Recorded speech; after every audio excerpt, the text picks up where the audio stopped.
Interior Minister Lleshaj was in Lleshaj, where a police officer harassed a 15-year-old girl, while at the same time the activist and denouncer of Burhan Bayrakturti has disappeared. HPP investors seek the annulment of the Ministry of Infrastructure's decision to suspend construction projects in the country's hydropower plants. During a meeting in Pogradets, the leader of the Democratic Party said that nothing will be solved if Edi Rama remains in charge of the state.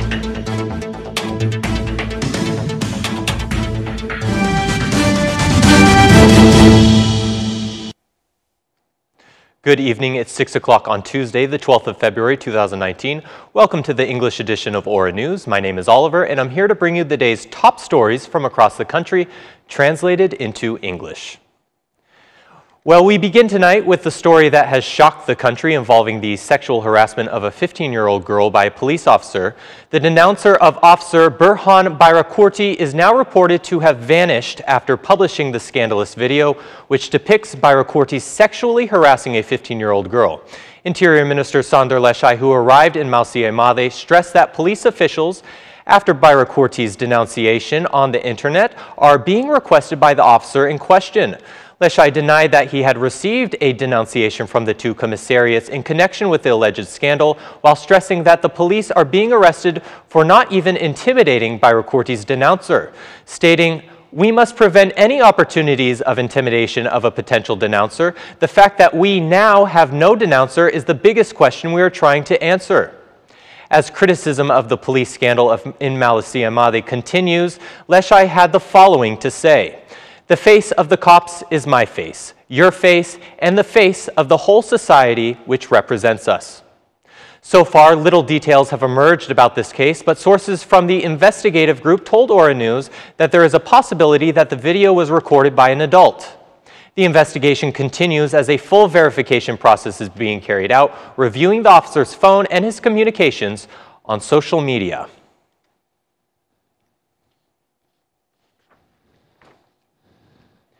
Energy and Infrastructure Minister Belinda Baluku announced during a public statement that they would freeze all non-operational hydropower plants and contracts, and they will verify if they are in compliance with the law. Although a large part of HPP permits are issued by the majority, their verification on the objectives of the National Action Plan for Renewable Resources is required. A huge burden is placed on investors who have financed the works by spending considerably large amounts of money. Unilateral action runs counter to the promise of investor support, bringing about further contradictions to the minds of foreign companies that view Albania as a development opportunity. Despite concerns raised by environmentalists, the decision of Minister Belinda Baluku does not clarify how concrete action will be taken and evaded details on the procedures that will be followed for verifying or canceling the concession contracts of the hydropower plant.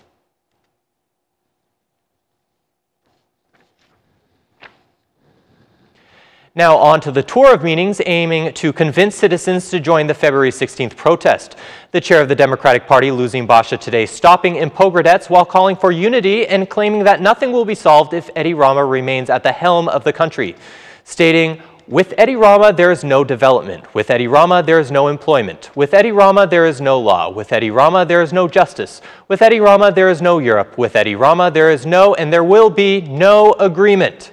Basha met with citizens and businesses as he promised that if they are willing to put their trust in him, they would have a government that stretches out their hand to help them. The chair of the Democratic Party finished his tour explaining that Albania is in the hands of oligarchs and citizens are suffering from poverty, stating, "As students have said, we are not poor, we are stolen. You close businesses because of heavy taxes, the high price of oil, and the high-priced electricity. All of this goes into the pockets of Edi Rama and the 5 oligarchs."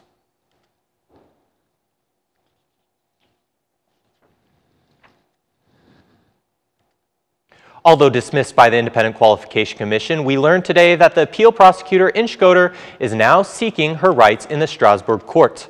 Basha Nikhassani, the appeal prosecutor of Shkodër, now has her case in the Strasbourg court, where several questions have arisen regarding the legitimacy over her reevaluation process.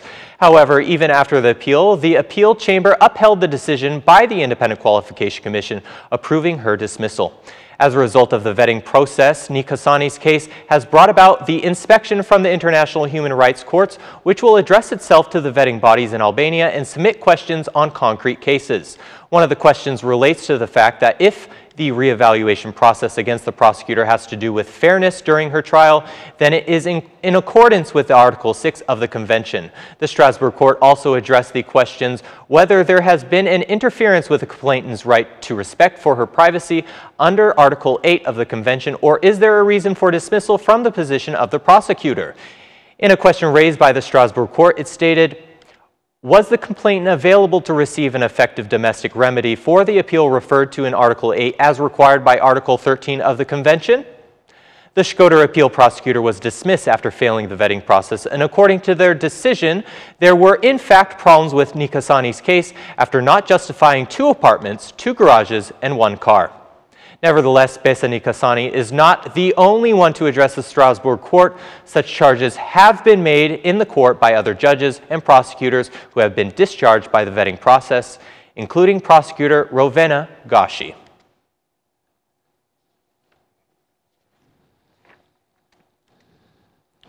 Good news for university students who were forcibly blocked from their classrooms despite their efforts to attend. After nearly 2 months of protest, law students have finally returned to their lessons at the Faculty of Law. Many students say the protest was a good example, but returning to their lessons was necessary. Meanwhile, the professors in the faculties of the University of Tirana were called into discussions surrounding the students' protest at the Media Committee. They said the protest served as a responsibility to education, but also to emphasize the budget, which according to them is too small for scientific research. While the Deputy Dean of the Faculty of Philology, Agron Jekmakarya, denounced the intervention by police at the faculty premises, he went on to blame the Interior Minister, Sonder Lleshaj. Among other topics of discussion was the law on higher education, to which many instructors expressed their reservations and requested for it to be changed.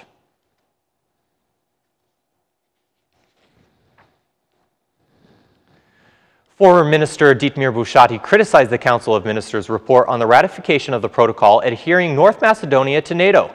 Bushati said that the document does not suffice as the role of Albania in this process has not been evidenced. He stated, unfortunately, the report came from the Council of Ministers, lacks important details. It is not even mentioned in the Ohrid Agreement. I think we should be very careful to handle this case because it has to do with our state policy. Although giving a supportive vote for the protocols, the opposition reacted fiercely, considering the non-presence of the foreign minister in the presentation of this relationship as being void of seriousness. In the Integration Committee, Taulant Bala asked the Mayor's Conference to introduce the presentation on the report of integration by the government to a plenary session.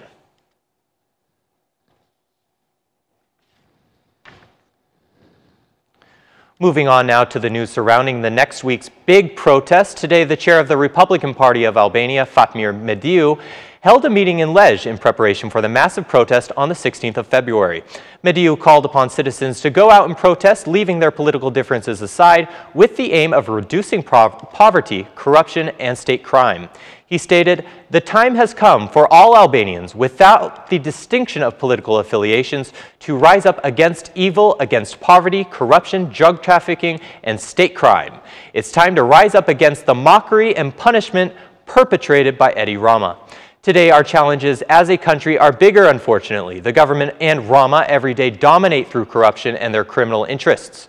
Europe has become a distant, untouchable reality," declared Fatmir Mediu. Mediu said that Rama's government has put Albanians in front of 2 choices: to accept misery or to leave, saying, "We are living in the darkest hours. Citizens cannot even vote freely. Elections are determined by crime and criminal money. Businesses depend entirely on the government and are forced to deal with it. Employment in the state and private sector is contingent upon the government." The chair of the Republican Party said that today's liberty has become a worthless concept, and according to him, national changes, especially in Kosovo, are becoming more difficult as the Albanian parliament shows off its irresponsibility.